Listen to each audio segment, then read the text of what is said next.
Saúdo aos amados irmãos na bendita paz do Senhor Jesus. Para darmos início ao nosso culto, vamos juntos ler uma porção da palavra do Senhor que se encontra em Filipenses, capítulo 2, versos 5 a 11. Diz assim a palavra do Senhor: de sorte que haja em vós o mesmo sentimento que houve também em Cristo Jesus, que, sendo em forma de Deus, não teve por usurpação ser igual a Deus, mas aniquilou-se a si mesmo, tomando a forma de servo, fazendo-se semelhante aos homens. E achado na forma de homem, humilhou-se a si mesmo, sendo obediente até a morte de cruz. Pelo que também Deus, aleluia, o exaltou soberanamente e lhe deu um nome que é sobre todo o nome, para que ao nome de Jesus se dobre todo o joelho dos que estão nos céus e na terra e debaixo da terra, e toda língua confesse que Jesus Cristo é o Senhor, para a glória de Deus Pai. Oremos. Senhor, te louvamos, exaltamos o teu santo nome. Obrigada por este privilégio de estarmos mais uma vez, Senhor, na tua presença para te adorar, para te honrar, para te louvar, Senhor. Senhor, que este culto, Senhor, possa edificar cada família e possamos, Senhor, nos manter firmes, Senhor, em ti, ó Cristo. Tudo te pedimos, Senhor, e te agradecemos desde já para todo sempre. Amém. Vamos louvar ao Senhor.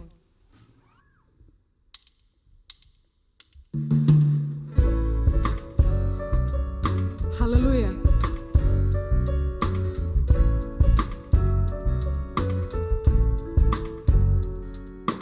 Bênção e honra, poder e glória pertence ao eterno Deus.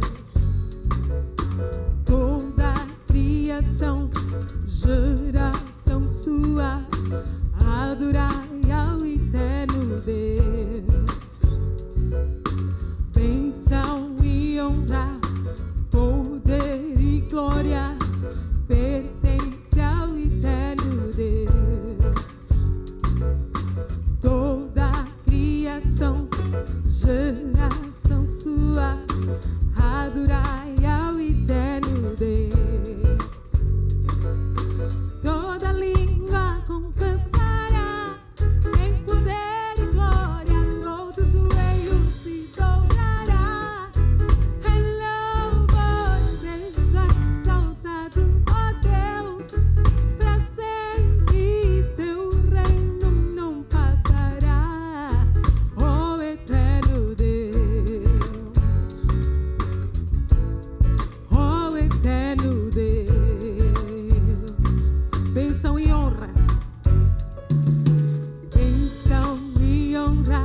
Glória a Jesus.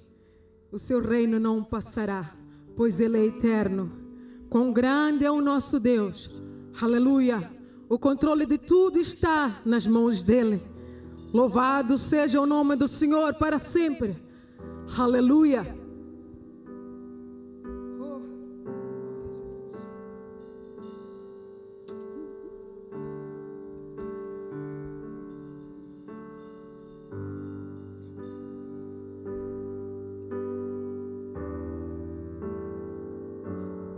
Quão grande é o meu Deus, cantarei quão grande é o meu Deus, e todos hão de ver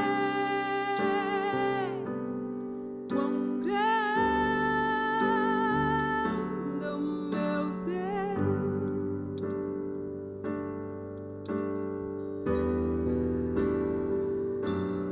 Quão grande é o meu Deus, cantarei quão grande é o meu Deus, e todos hão de ver quão grande é o meu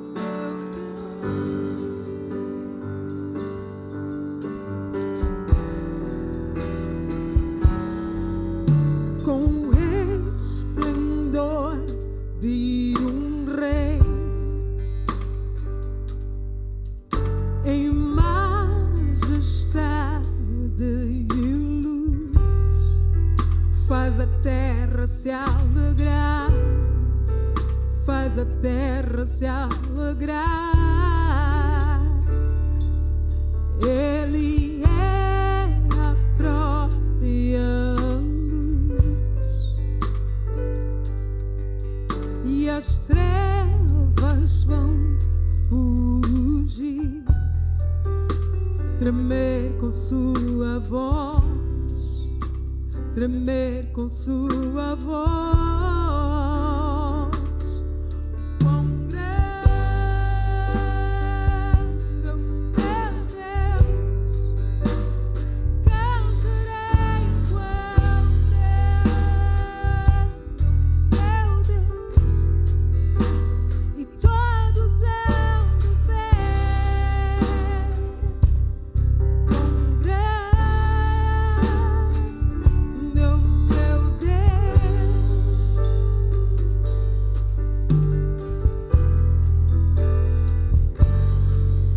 Por gerações Ele é.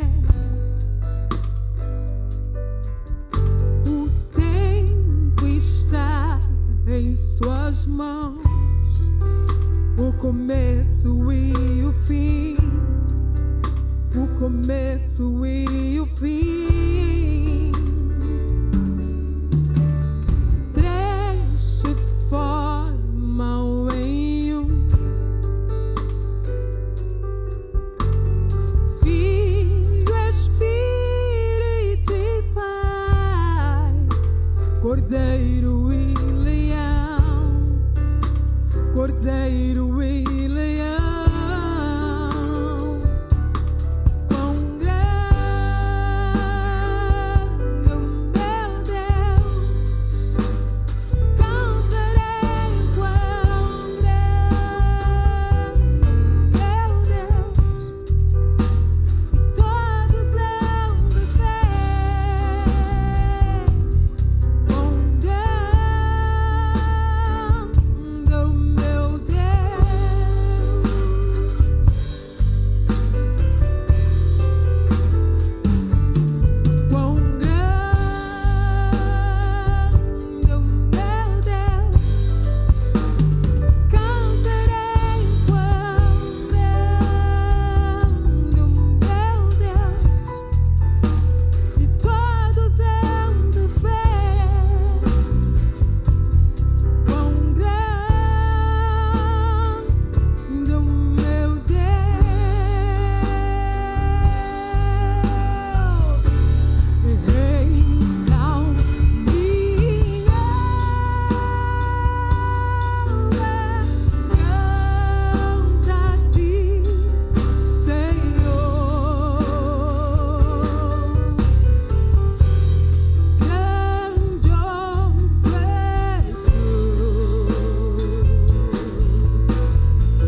grandioso és tu.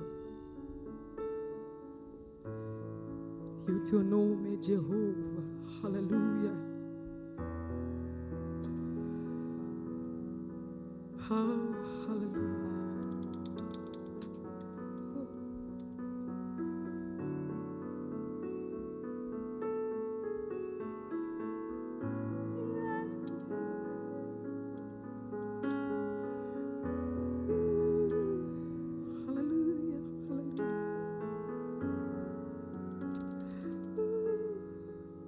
You are the God who was, who is, and is to come. Jesus, Jesus, and in you I trust. My life is in your hands, Jesus. You are the miracle working God. Hey, hallelujah. You are the God who was, who is, and is to come. Hey. Jesus, Jesus, and in you I trust. My life is in your hands, Jesus. You are the miracle working God. You are Yahweh. You are Yahweh. You are Yahweh. You are Yahweh. You are Yahweh. Alpha and Omega. You are Yahweh. Alpha and Omega.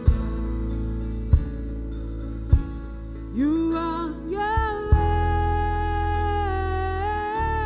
You are Yahweh. You are Yahweh. You are Yahweh. You are Yahweh. Alpha and Omega. You are Yahweh. Alpha and Omega. Hallelujah.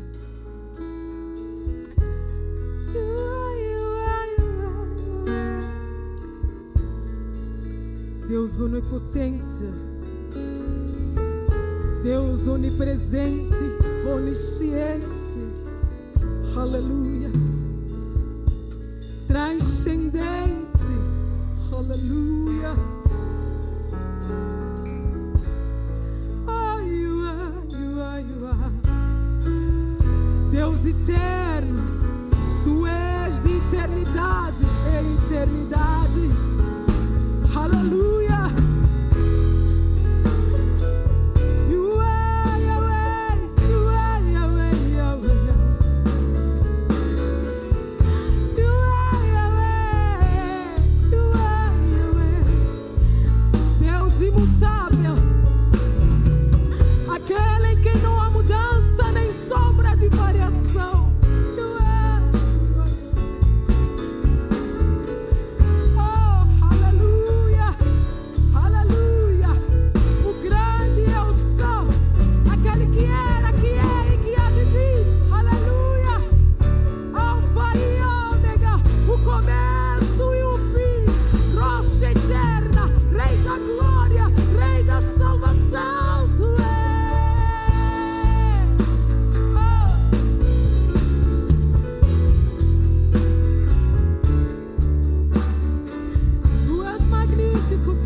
You are Yahweh, Alpha and Omega. You are Yahweh, Alpha and Omega. Aleluia. Incomparável Tu és, Senhor. Deus imutável, aleluia, em quem não há mudança nem sombra de variação. Aquele que era, que é e que há de vir. Aleluia. A Ti, Senhor, a honra. A Ti, Senhor, a glória. A Ti, Senhor, o louvor e toda a adoração. Aleluia. Jeová é o Teu nome. Oh, aleluia. You are Yahweh. You are Yahweh. You are Yahweh. You are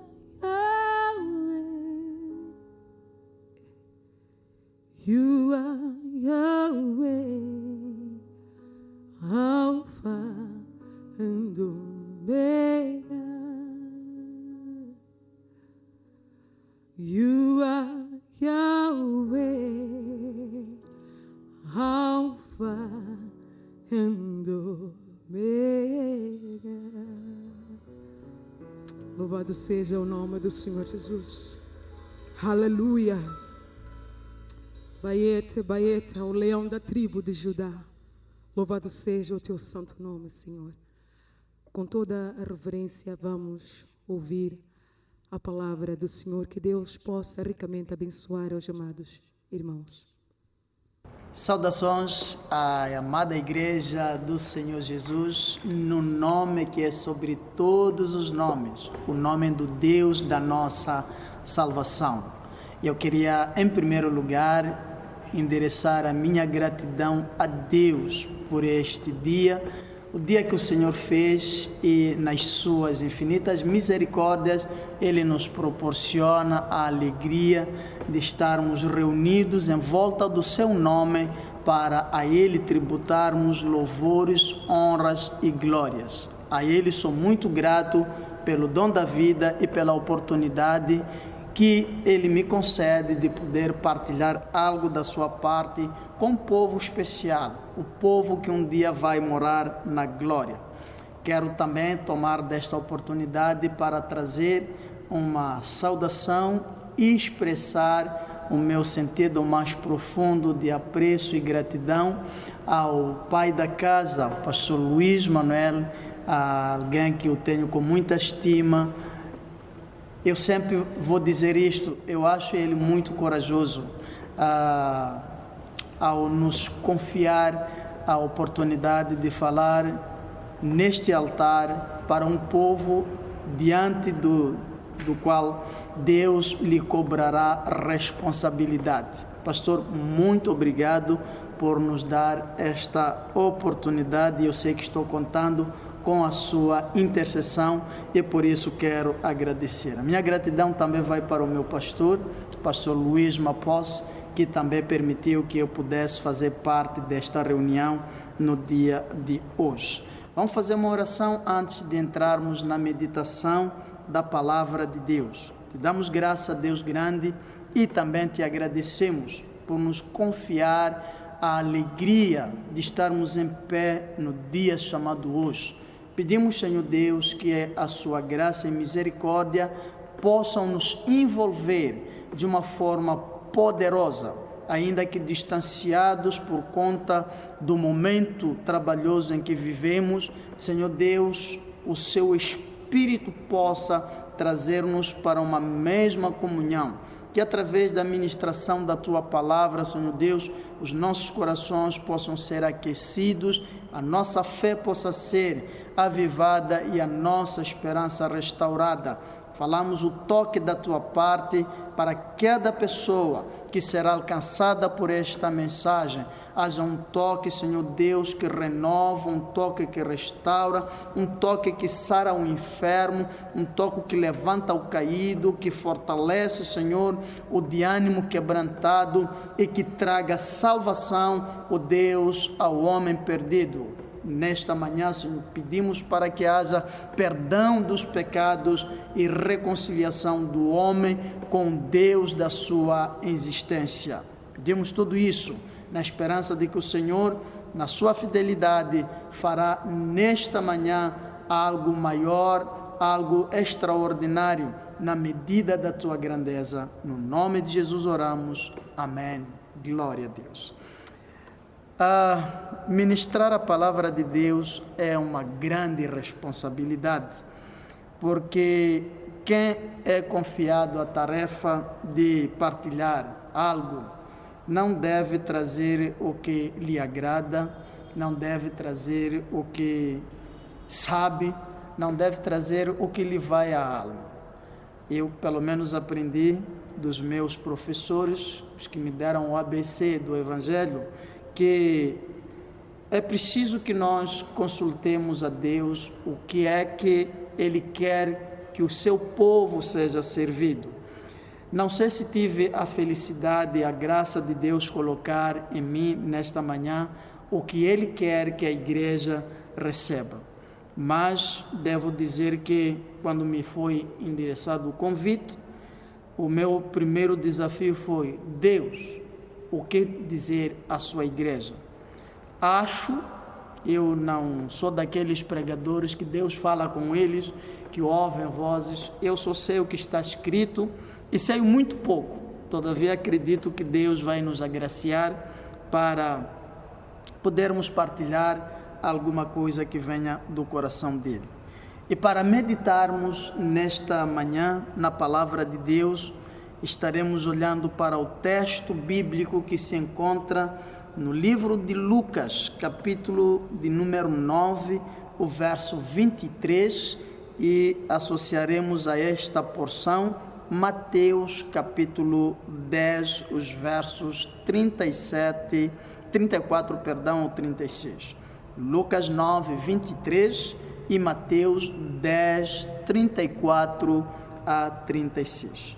Começando por Lucas, capítulo de número 9, o verso de número 23, assim diz a palavra de Deus. E dizia a todos: se alguém quiser vir após mim, negue-se a si mesmo e tome cada dia a sua cruz e siga-me. Mateus capítulo 10, os versos 34 a 36, assim se lê a santa e poderosa palavra de Deus. Verso 34. Não cuideis que vim trazer a paz à terra. Não vim trazer paz, mas espada. Porque eu vim pôr em dissensão o homem contra seu pai, e a filha contra a sua mãe, e a nora contra a sua sogra. E assim os inimigos do homem serão os seus familiares. Esta é a palavra de Deus. No tema que diz: faça da cruz o seu cristômetro. Faça da cruz o seu cristômetro. Estaremos refletindo um pouco. Bom, precisamos fazer uma viagem de volta para os primórdios, aonde tudo começou e aonde tudo se estragou. Sabemos que o homem foi criado por Deus, e quando ele foi criado por Deus, foi posto no jardim do Éden, com uma ordem clara de lavrar a terra e cuidar do jardim. E tudo ia bem, até que no capítulo 3 as coisas se estragaram, pois o homem tinha, naquele lugar lindo e abençoado, além de direitos, ele tinha obrigações. ele tinha limites de atuação. E nos limites de atuação, como sabemos, Deus disse que o homem podia livremente degustar de tudo que havia no jardim.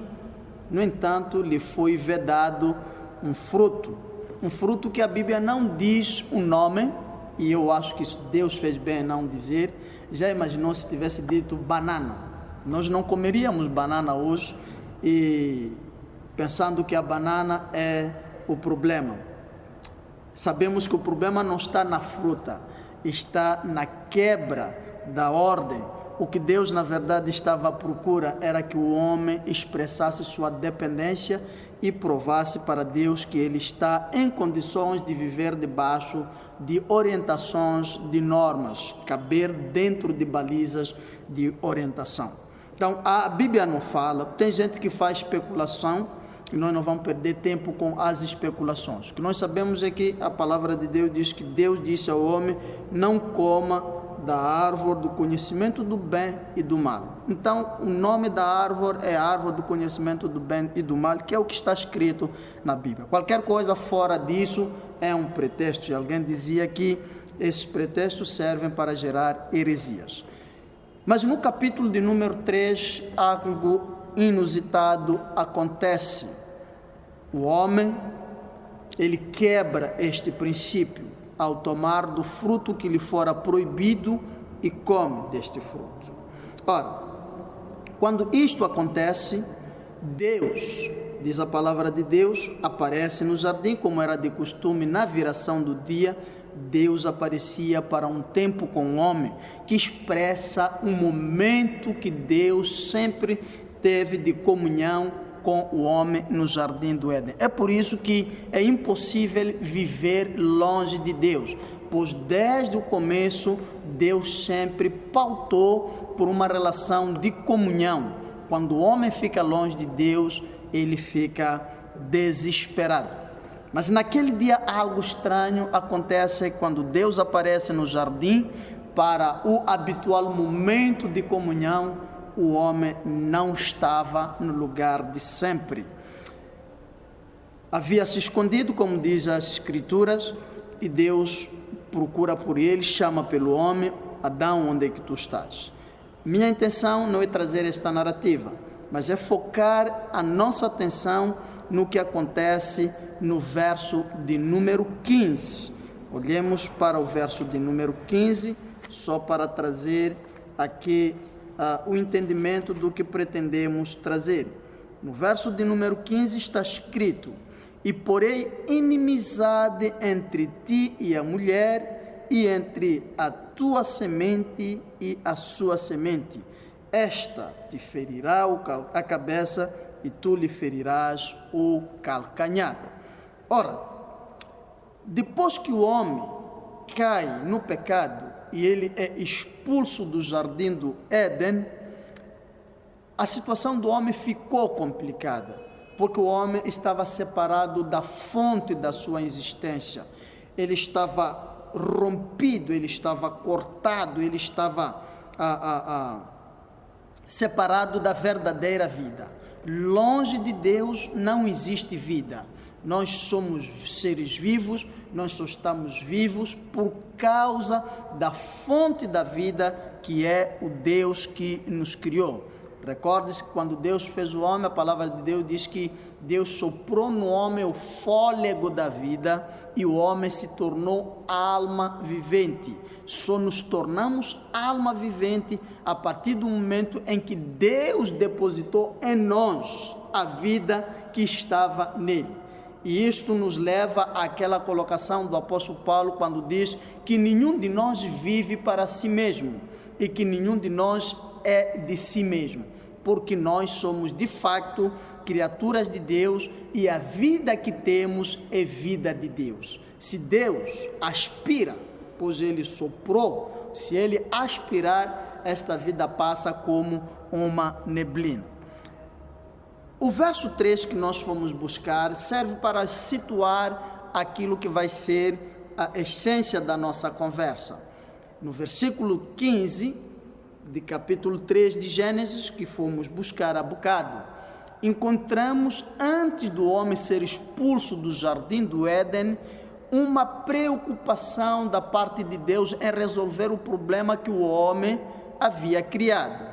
Ou seja, antes que os profetas surgissem e anunciassem a vinda do Messias, antes que os profetas declarassem que Deus tinha um plano de resgate do homem, antes que o homem fosse expulso do jardim, Deus já havia apresentado uma proposta de reconciliação entre Deus e o homem. Isto é fantástico na minha maneira de interpretar e de entender. Deus é o ofendido e ele tinha todos os motivos para cruzar os braços e nos assistir, mas não é o que ele fez. Ele já a partir daquele momento da queda, ele desenha uma estratégia de reconciliação. E nesta estratégia da reconciliação, como diz a maioria dos teólogos, a primeira profecia da vinda do Messias está em Gênesis 3, verso de número 15, quando Deus promete que haveria de suscitar a semente da mulher, e por esta semente da mulher seria ferida a cabeça da serpente. O que chama a minha atenção neste versículo, que é o que eu quero pedir para que cada um de nós possa anotar, é que o verso de número 15, Gênesis capítulo 3, nos remete a uma palavra que deve ser o centro da nossa reflexão. A palavra inimizade. Diz a palavra de Deus: e porém inimizade. No plano da restauração do homem, que Deus desenha logo após a queda do homem, Deus utiliza uma ferramenta chamada inimizade. O que significa que no projeto da nossa salvação, no projeto da nossa restauração, está em causa aspecto associado à inimizade. E isto parece um paradoxo, parece algo que não faz muito sentido. Se nós formos para Lucas capítulo 16, verso 16, encontramos uma abordagem do nosso Senhor e Salvador Jesus Cristo, quando ele diz que desde os tempos de João Batista, o reino dos céus é adquirido, é conquistado à custa de força. Ele diz que emprega-se força para se apoderar do reino dos céus. É a mesma colocação em Mateus, diz: faz-se violência, desde os tempos de João Batista para cá, faz-se violência. O que quer dizer que quando nós vamos ou pretendemos herdar a vida eterna, quando nós pretendemos entrar para o reino dos céus, não vamos como que num cortejo nupcial, onde a noiva tem que marcar passos bem estudados, ensaiados, calculados, considerar que qualquer passo em falso pode pisar no vestido e tropeçar em suas próprias vestes. Nós somos uma noiva completamente diferente. Nós somos uma noiva atlética, e não é uma noiva atlética de um desporto pacífico. Nós somos do desporto violento. Para podermos cortar a meta a que nos é proposto cortar, para herdar a vida eterna, nós precisamos ser do desporto mais violento que se pode mencionar. Isso é mais do que karatê, é mais do que boxe, é mais do que luta livre. É preciso fazer violência para nos apoderarmos do reino dos céus. E eu dizia que parece estranho, porque o cristianismo é conhecido como a religião mais pacífica que existe, a religião da paz. Jesus nos ensina que se te derem uma chapada, ofereça a outra face. Não pagueis o mal pelo mal, mas venceis o mal pelo bem. E como é que entra esta questão da violência? Como é que nós podemos falar de violência para entrar no reino dos céus, se a própria Bíblia nos remete a termos paz com todos? No que estiver em vós, tende paz com todos os homens. Ou seja, a Bíblia não me autoriza a eu ter inimigos, ainda que todo mundo queira se fazer meu inimigo. Mas a mesma Bíblia que me manda ter paz com todo mundo, me remete a este estilo de vida de agressão, de violência, se eu quiser herdar a vida eterna. No texto que nós lemos, a palavra de Deus nos mostra que Jesus Cristo, que foi apresentado por Isaías como príncipe da paz, quando ele chega, o príncipe da paz contraria aquilo que o nome dele, ou o título dele pressupõe. O príncipe da paz diz que não veio trazer a paz. Como é que um príncipe da paz não traz paz? Então o que é que ele traz? Ele diz que eu vim trazer espada, eu vim trazer guerra, eu vim trazer agressividade. Haverá conflito entre pai e filho, haverá conflito entre mãe e filha, haverá conflito entre nora e sogra. Não aqueles conflitos das guerras das noras e sogras que a gente está habituado a ouvir.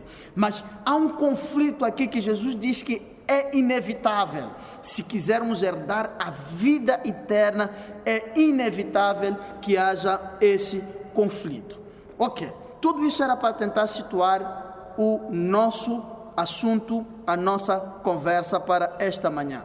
Lembrar que o tema da nossa conversa é: faça da cruz o seu cristômetro. Se calhar começarmos por interpretar cristômetro, que é uma palavra estranha, acho que não existe em português, e se não existe, então passa a existir a partir de hoje. Cristômetro, o que é que viria a ser cristômetro? Bom, esta palavra, no meu entender, se ela não existir, então eu devo ser considerado cientista. Hoje inventei uma palavra, seria o instrumento que nós temos à nossa disposição para medir a nossa intensidade de cristianismo. Um instrumento que temos à nossa disposição para aferirmos, para averiguarmos, para medirmos se nós somos ou não somos cristãos. O que acontece é que procuramos proclamar aos quatro ventos a nossa cristandade, mas falhamos na medição dessa cristandade.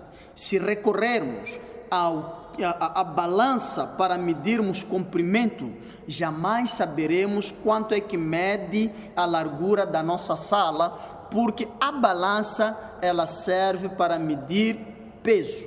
Então, para cada unidade, para cada matéria, existem medidores específicos. Usamos o metro para medirmos comprimentos, usamos o quilograma para medirmos o peso, para medirmos as massas, usamos o termômetro para medirmos a temperatura, e nós precisamos medir a nossa relação com Cristo, precisamos medir o nosso nível de cristianismo, sob risco de pensarmos que somos crentes, de pensarmos que somos cristãos, de pensarmos que estamos indo para o céu, quando há muito tempo já fomos reprovados.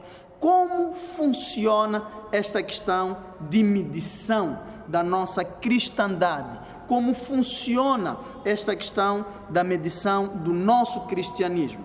Ora, recorramos ao texto inicial, que é o texto de Lucas, capítulo de número 9. Jesus diz: aquele que quiser vir após mim. Ele apresenta 3 aspectos essenciais para nos tornarmos cristãos. O primeiro aspecto que eu encontro nesta colocação de Jesus Cristo é que o cristianismo é uma religião voluntária. Ninguém é cristão por imposição. Ainda que me apontem uma arma para eu confessar Cristo e até eu possa proclamar ser cristão, se não houver dentro de mim desejo, vontade de abraçar esta fé, posso colocar uma tatuagem na testa de cruz para me autoproclamar cristão, e isso não fará de mim cristão. Eu preciso, de forma espontânea, de forma voluntária, desejar uma vida de cristocentrismo. Então, para eu ser cristão, eu preciso desejar. Há um desejo que deve ser expresso. É voluntário seguir a Cristo. E não há como eu ser cristão se não começa no desejo. E o desejo desenvolve aquela força incontível de nos ajudar a alcançar os nossos desígnios e os nossos propósitos. A segunda coisa que nós encontramos apresentado aqui por Cristo Jesus para que nós possamos caminhar como cristãos é que Ele nos remete à renúncia. É a segunda coisa. Então, primeiro eu tenho que ter desejo e segundo eu tenho que ter renúncia. Ele diz: negue-se a si mesmo. Não virá um anjo do céu para colocar-me privações. Não será enviada uma voz do alto para dizer: Salvador, não vai por aí. Não.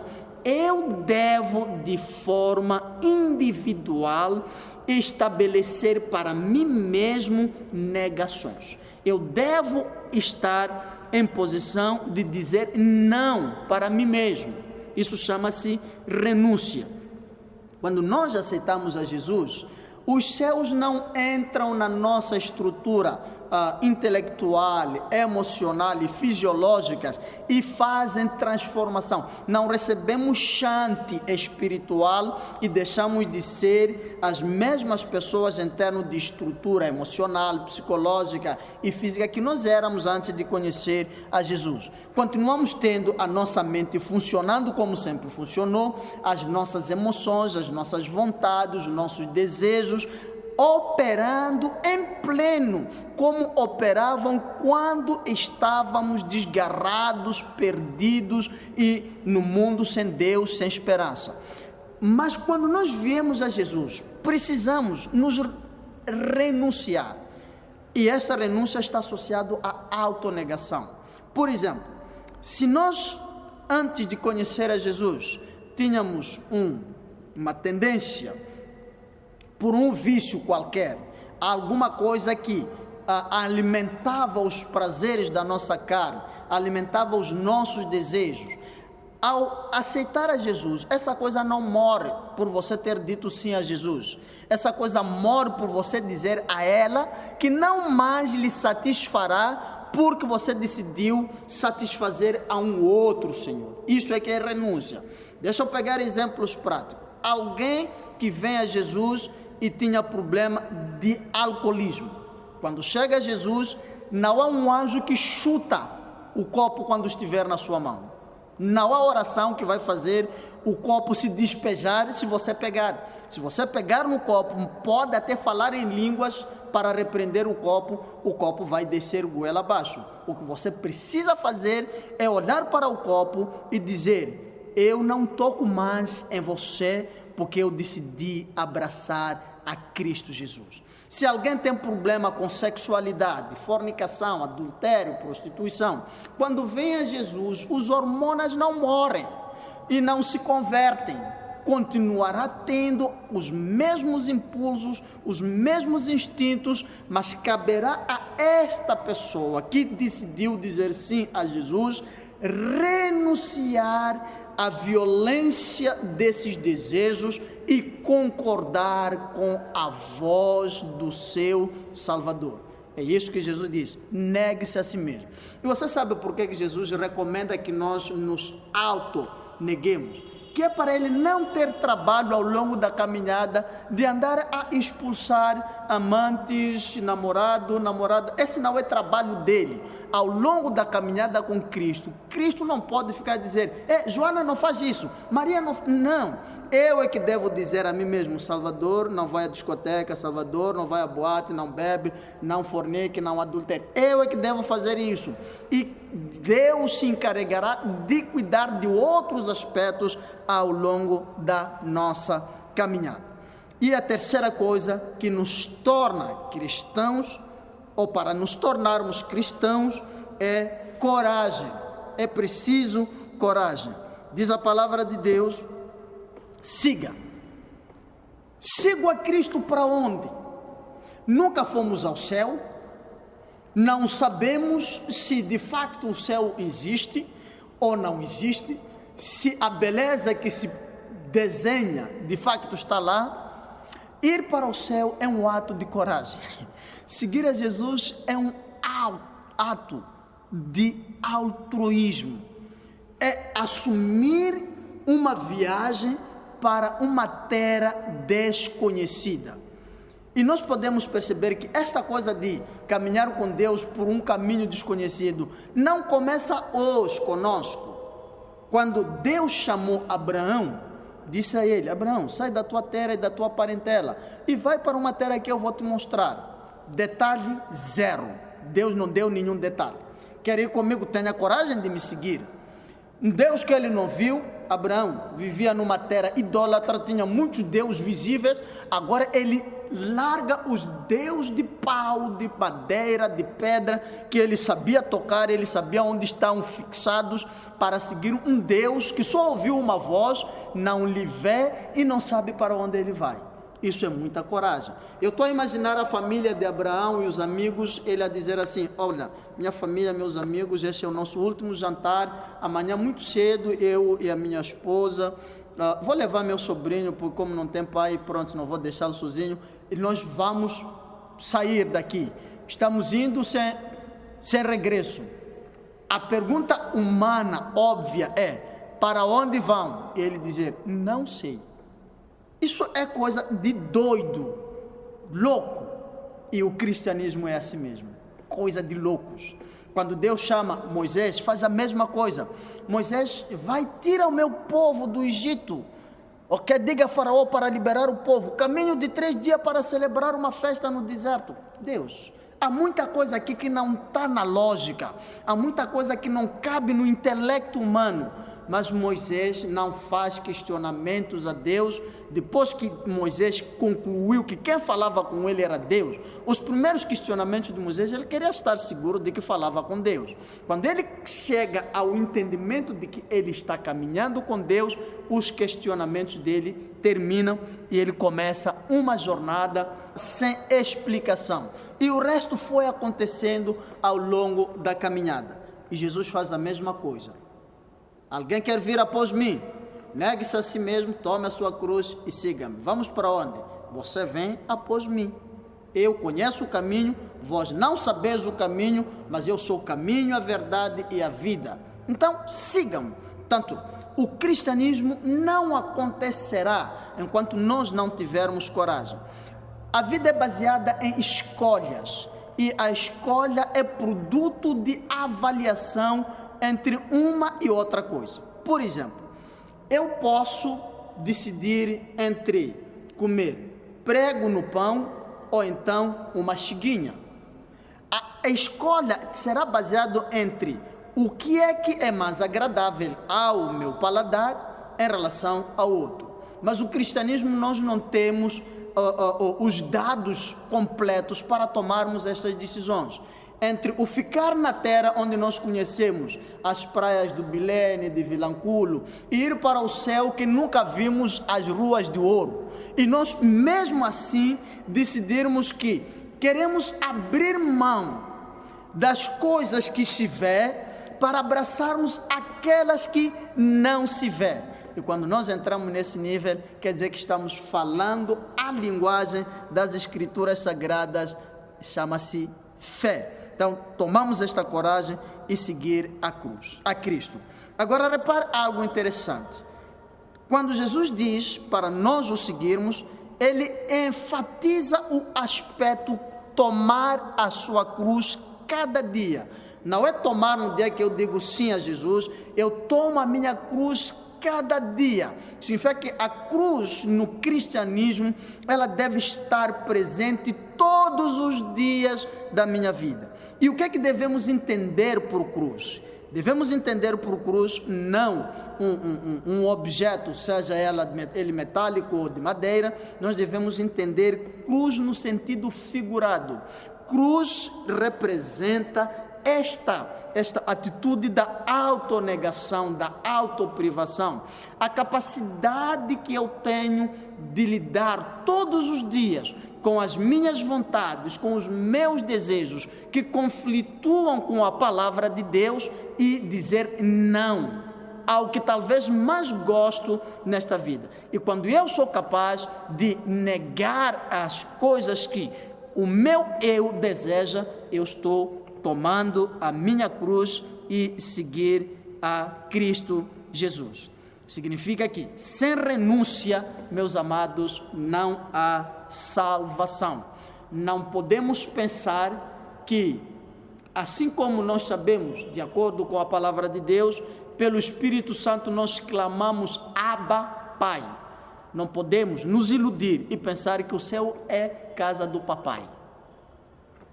Quando a gente diz que a casa do papai, é aquela expressão que significa: eu posso fazer o que eu quiser, como eu quiser, ali é casa do meu pai. Filhinhos mimados fazem as coisas assim. O céu não é para filhinhos mimados. Se você não se posiciona, o céu não vira casa do papai. E para que o céu seja a casa do papai, você precisa se encaixar no centro da vontade de Deus. Nós não viemos ao Evangelho, não viemos a Jesus para permanecermos como nós estamos. Os evangelistas, eles são bons nesta colocação. Venha como você está. Está correto. Ninguém tem que ficar santo primeiro para depois aceitar a Jesus. Nós viemos a Jesus como nós estávamos. Viemos a Jesus desesperados, viemos a Jesus maltrapilhos, viemos a Jesus quebrados, viemos a Jesus os piores pecadores, um pior do que o outro. E ninguém vencia o outro, cada um era pior do seu jeito. Mas o Evangelho, ele foi inventado por Deus para ser uma ferramenta de transformação. Se o Evangelho não pode proporcionar às nossas vidas uma verdadeira revolução, se o Evangelho não pode gerar transformação, significa que o Evangelho ainda não chegou a nós. Ainda que nós estejamos na igreja, se não há transformação, se nós continuamos como nós viemos, se nós permanecemos como fomos alcançados, isto é sinal de que ainda não estamos no verdadeiro Evangelho. Isto tem explicação simples. Jesus é Deus de mudança. Não passa Jesus por algum lugar e nada acontecer. Tem aquele hino que a gente canta: Jesus está passando por aqui. Onde ele passa, tudo se transforma. A tristeza vai, a alegria vem. Mas não é só a tristeza que vai e a alegria vem. O pecado também vai, a santificação vem. Quando Jesus ele chega, aonde ele passa, visita os evangelhos e verá que em todos os lugares onde Jesus passou, ele causou uma mudança. Quando Jesus passa pelo enfermo, o enfermo é sarado. Quando Jesus passa pelo oprimido, o oprimido é liberto. Quando ele passa pelo paralítico, ele levanta. Quando ele passa pelo morto, o morto ressuscita. Quando ele passa pelo pecador, o pecador é perdoado e dado direito à vida eterna. É isso que deve acontecer nas nossas vidas, se de fato nós dissemos sim ao verdadeiro Evangelho de Cristo Jesus.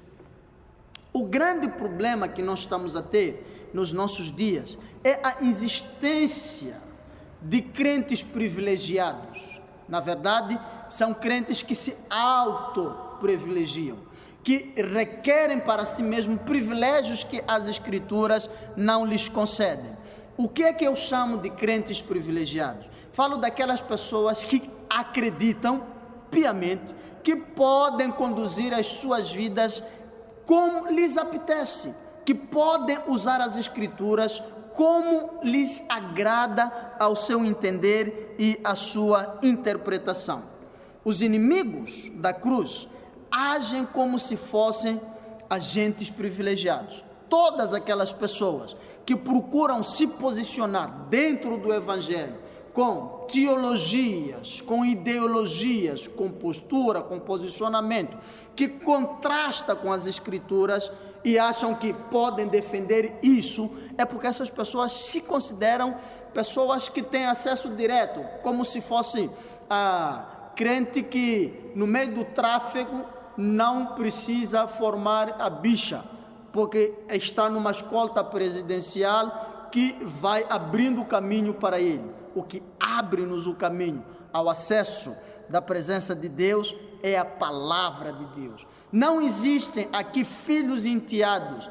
É por isso que no céu não se vai de outra forma. O único título, o único atributo que nos dá acesso à presença de Deus é o de filho. Deus não leva para o território dele netos, sobrinhos, primos, não. Para o céu só vão filhos. Então todos nós temos um tratamento igual. Para questões administrativas aqui na terra, temos pastores, temos bispos, temos presbíteros, mas quando é hora de ir à presença de Deus, quando o assunto é salvação, ou você se torna filho, ou você não é filho. É a única forma de nós nos relacionarmos com Deus através da adoção para filho. Quando não entendemos isso, então nós vamos nos tornar inimigos do Evangelho. E os inimigos do Evangelho, eles o fazem por acharem que têm privilégios que eu não sei onde é que foram buscar. Neste grupo dos famosos, dos supostos privilegiados, eu queria destacar 4 tipos de crentes que acabam atrapalhando a essência da cruz. O primeiro grupo é o grupo dos crentes diplomatas.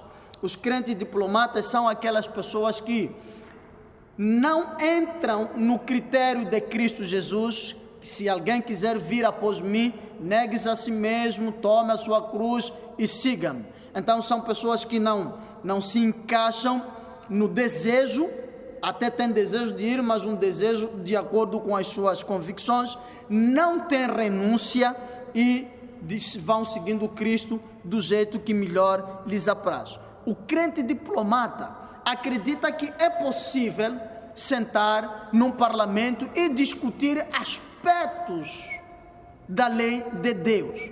Meus amados, a palavra de Deus nunca foi escrita num debate parlamentar. A palavra de Deus, ela nunca foi produto de um seminário, de uma discussão. A palavra de Deus é a expressão pura, incontestável, da vontade dele, Deus. Os homens que registraram não tiveram espaço para discutirem o que Deus queria que fosse registrado. Eu acredito que se nós conversássemos com os homens que escreveram as Escrituras, o que é que tu achas deste versículo? Provavelmente temos muitos que diriam: se fosse por mim, eu teria colocado este versículo assim. Mas porque a palavra de Deus, ela não está sujeita à democracia. O reino de Deus não é democrático, é teocrático. Não há espaço para nós fazermos negociação. E os crentes diplomatas, infelizmente, estão entre nós e conseguem espaço para negociação das Escrituras Sagradas. É isto que, infelizmente, torna o corpo de Cristo fragilizado, porque há muita negociação. Quando a Bíblia, por exemplo, fala: trazei todos os dízimos à casa do tesouro, o crente diplomata, ele chega e diz: bom, Deus, atendendo e considerando um momento difícil que passamos, em que as empresas estão fechando, pessoas estão tendo o salário diminuído, vamos deixar a pandemia passar.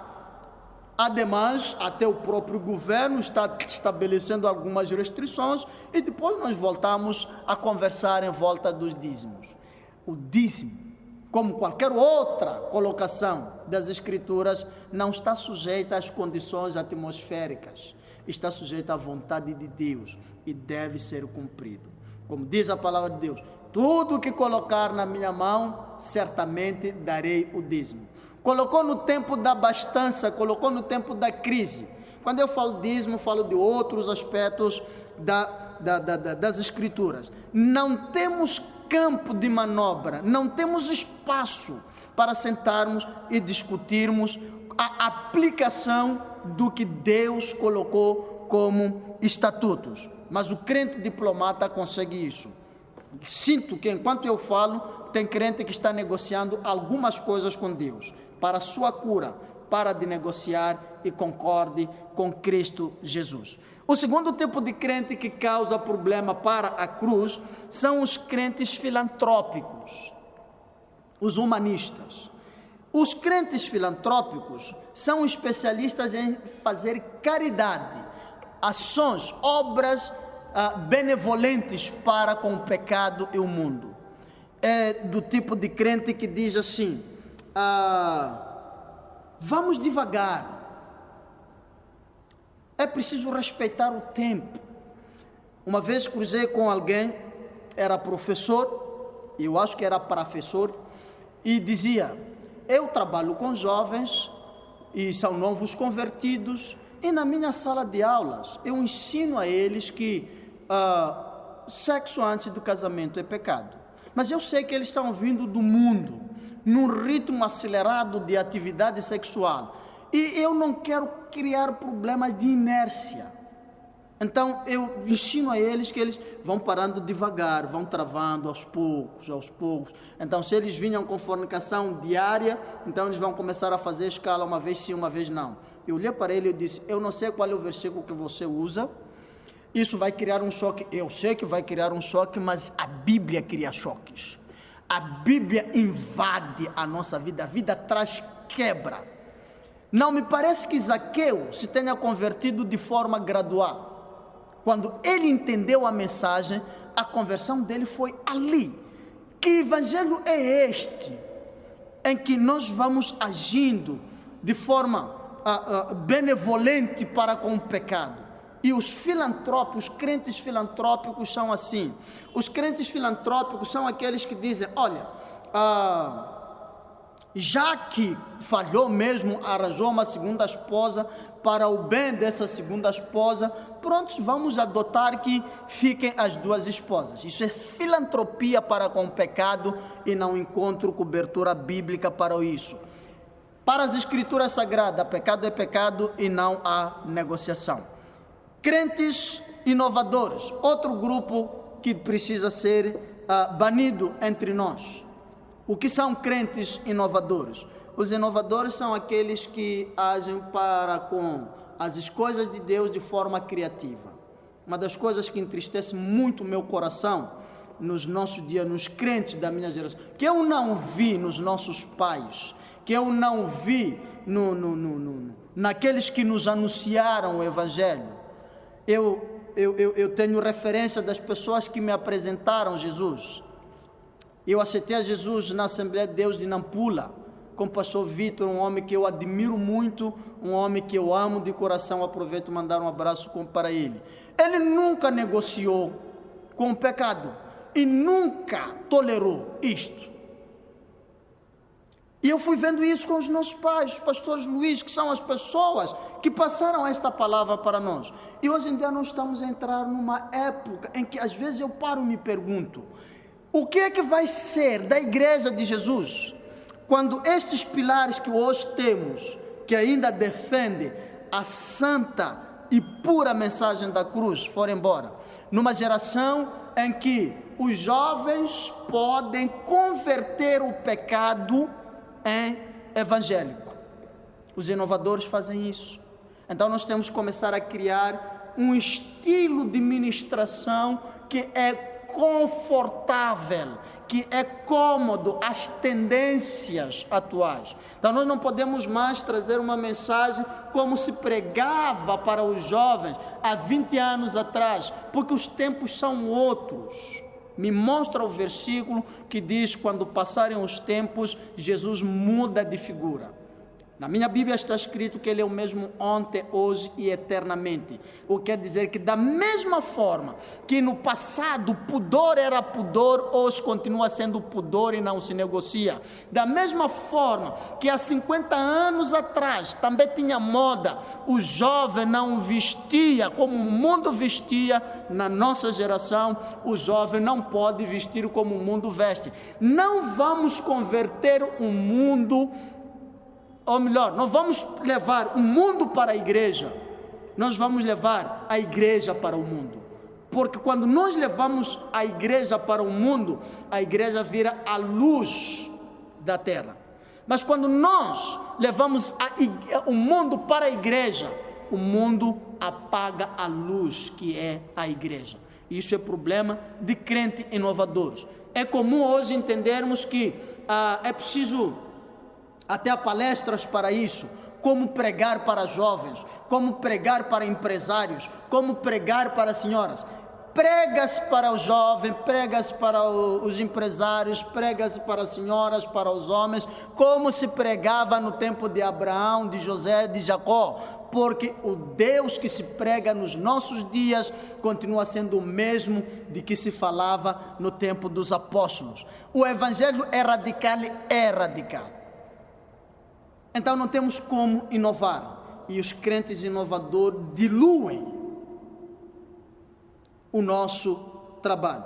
Hoje em dia, pregadores que pregam de forma radical não são famosos, não têm popularidade, não são bem vistos, não são queridos. E eu quero encorajar a estes pregadores que têm cometimento com a palavra de Deus. Vamos continuar dizendo que pecado é pecado, porque não vai mudar por nós não dizermos.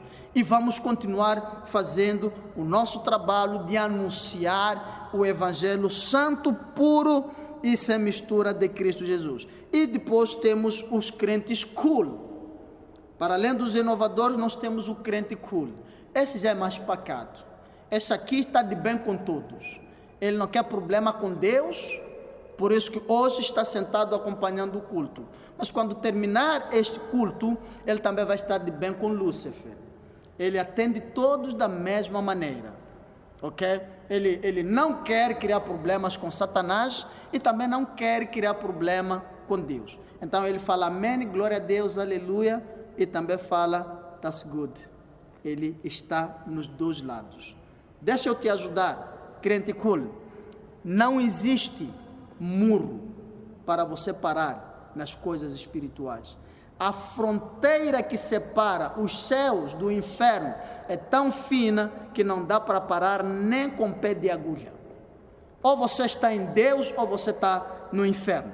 Então, enquanto nós criarmos isto, nós estaremos a deturpar e a perturbar a função da cruz na nossa vida. Diante de tudo isso, o que é que precisamos fazer para preservarmos a nossa alma, para preservarmos a nossa salvação, para preservarmos a nossa comunhão com Deus?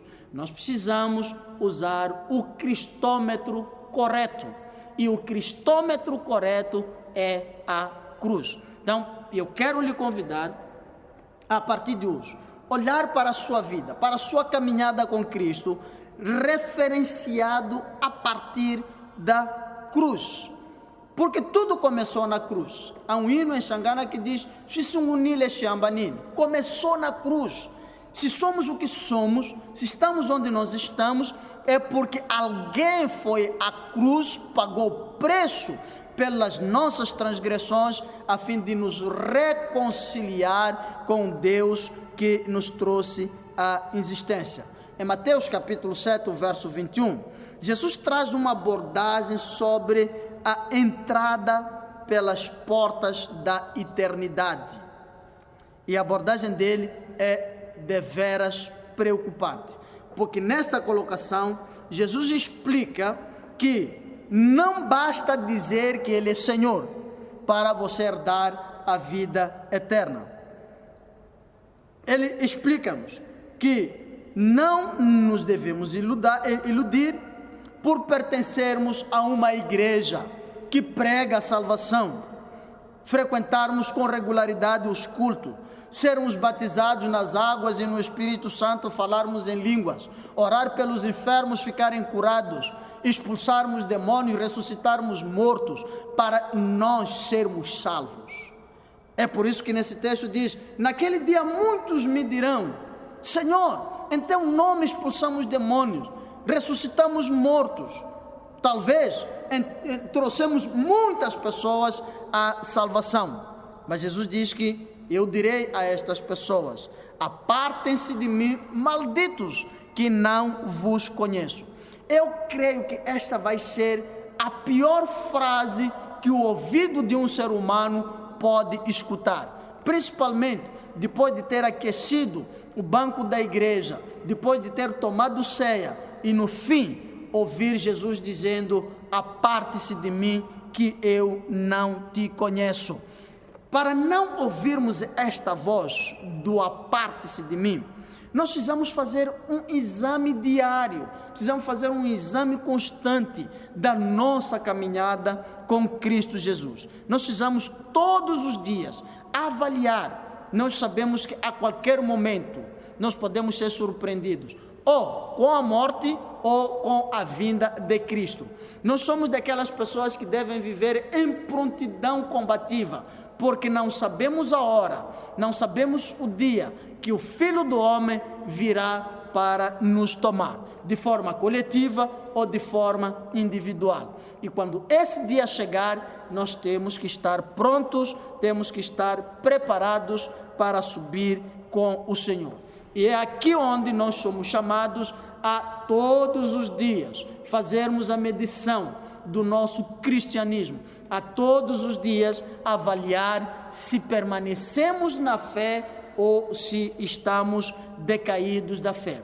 Porque se nós estivermos fracassando na fé, louvado seja Deus que há ferramentas para nos sarar. Enquanto se chama hoje, nós podemos restaurar a nossa relação com Deus. A palavra de Deus diz que Deus anuncia hoje em todos os lugares, para todos os homens, a fim de que eles se arrependam e venham ao conhecimento da verdade. Enquanto nós ouvimos uma mensagem como esta, Deus está trabalhando para nos dar a oportunidade de não perdermos o direito à vida eterna.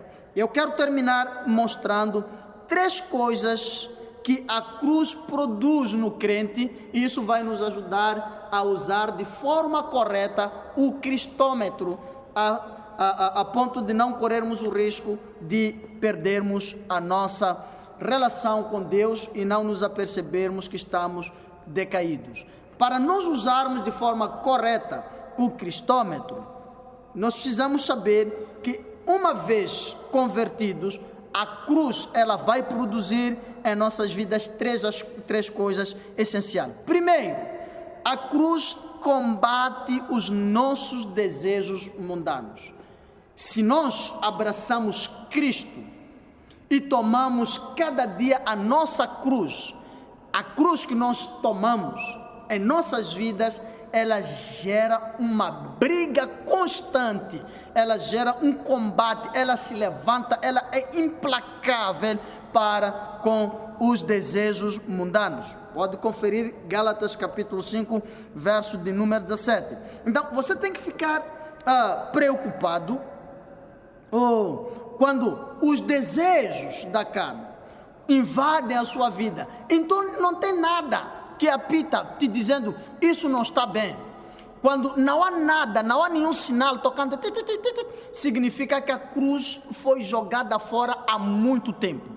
Mas enquanto você tomar a sua cruz todos os dias, quando os conflitos, quando os desejos, quando os prazeres desta vida tentarem invadir a sua caminhada, a cruz ela fará se sentir, porque ela vai agir em forma de guerra, de combate contra os desejos da carne. A cruz, em segundo lugar, ela conecta-nos às coisas do céu. Colossenses capítulo 3, verso 1, nos recomenda pensar nas coisas de cima. Quando nós somos crentes, quando nós estamos conectados a Deus, quando nós temos a nossa cruz ativa, quando não está quebrada, quando nós nos jogamos fora a nossa cruz, não faltará em nós desejo pelas coisas celestiais, não faltará em nós desejo pela comunhão. Por exemplo, neste momento de pandemia em que vivemos, que os cultos são online, algumas pessoas assistem um culto mais tarde, em deferido. O culto vai ao ar agora e tem alguém que diz, eu hei de ver, o culto está gravado, depois eu hei de ir apanhar. alguma coisa está errada na vida desta pessoa. A falta de preocupação, quando há uma sede ardente, quando a cruz está ativa, a gente não vê a hora de estar perto das coisas do Senhor.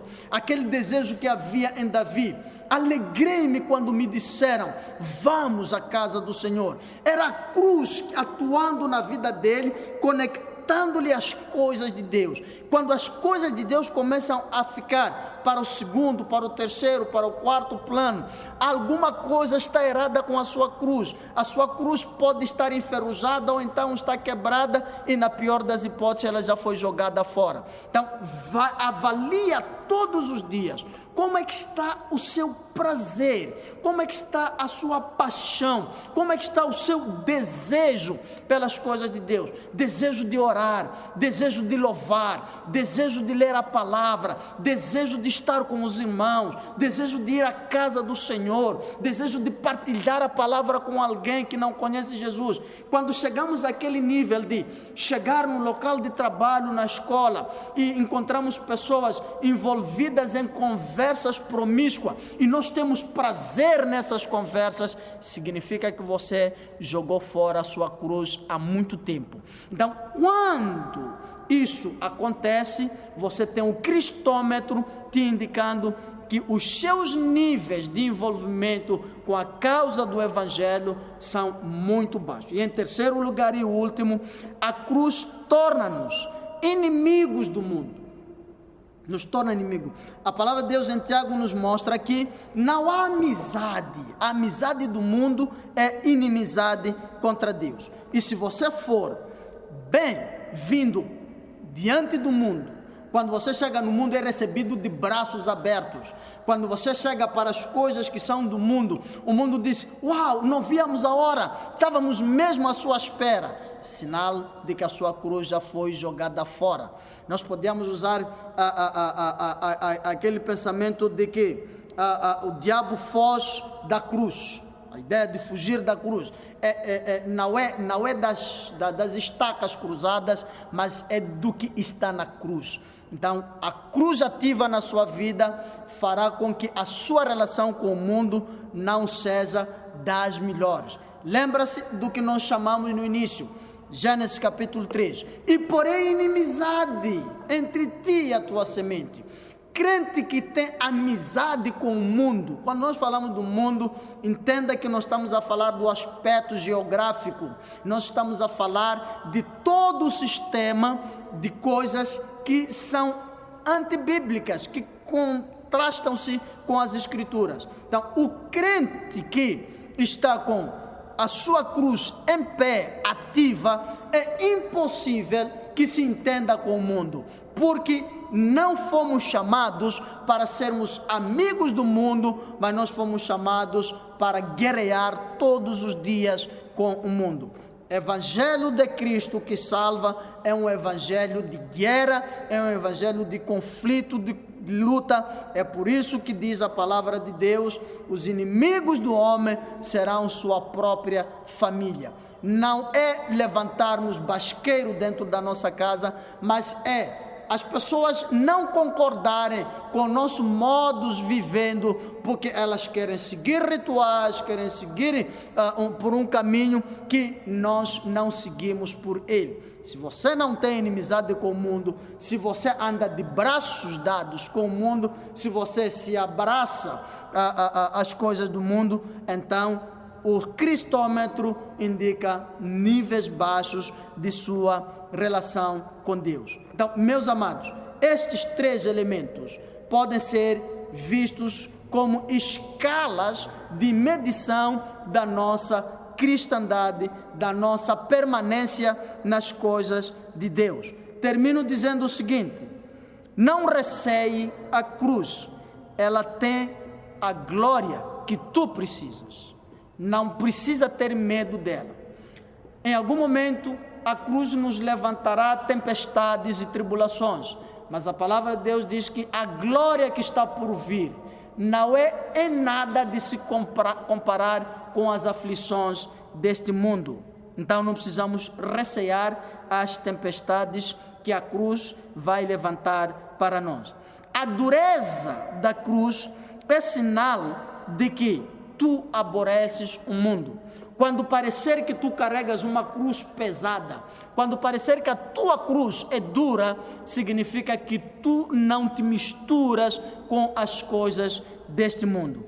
E se o mundo estiver satisfeito consigo, meu irmão, os céus estão tristes consigo. Deus lhe ajude. Vamos fazer uma oração? Graças te damos, amado Deus e Pai, por nos conciliar nesta manhã a oportunidade de partilharmos algo da sua parte com a tua igreja. Pedimos que a bênção do Senhor seja com todos os irmãos. Oramos e encomendamos, ó Rei, cada um dos teus filhos aos teus cuidados. Falamos, ó Rei da Glória, a intervenção sobrenatural, que cada um de nós, ó Deus, depois desta intervenção, possa avaliar a sua relação com Deus. Se a cruz está enferrujada, é tempo de polir. Se ela está empoeirada, é tempo de sacudir a poeira. E se ela está quebrada, é tempo de consertar. E se está perdida, está na hora de procurá-la e achá-la de volta. Mas não queremos correr o risco de ouvir: afasta-te de mim. Nos ajude como teus filhos, Senhor Deus. Olha para nós na multidão das tuas misericórdias e nos restaure, nos renove, nos aviva como tua igreja. Senhor Deus, em tempos como estes, tempos trabalhosos, olha para muitos cuja fé está desfalecendo e haja um avivamento, uma renovação, uma restauração. Deus, oramos por alguém que ouviu esta palavra e ainda não te conhecia como Senhor e Salvador da sua vida, que seja, ó Deus, recebido no teu aprisco como ovelha, como filho, de volta para os braços do Pai. Abençoa, Senhor Deus, a tua igreja com bênção, Senhor Deus, de restauração, de perdão dos pecados, de reconciliação com Deus da sua salvação. Haja cura sobre os enfermos. Oh, Senhor Deus, responda a uma pergunta sem resposta. Visita, Senhor, ao teu povo nas suas inquietações e aviva-nos para o louvor da tua glória. Nós oramos e pedimos na certeza de que a sua fidelidade, como nunca falhou em todas as gerações, também não falhará para conosco, em nome de Jesus. Amém. Glória a Deus. Louvado seja o nosso bom Deus. Queremos mais uma vez reiterar a nossa gratidão ao presbitério da casa, na pessoa do pastor Luiz Manuel, uma pessoa que eu admiro, e quero agradecer mais uma vez, pastor, por esta oportunidade. Esperamos que Deus continue lhe guardando para nós e lhe usando desta forma sábia, cuidando o povo dele. Igreja do Senhor, Deus vos abençoe. Por favor, use o cristômetro certo. Use a cruz como seu cristômetro. Amém.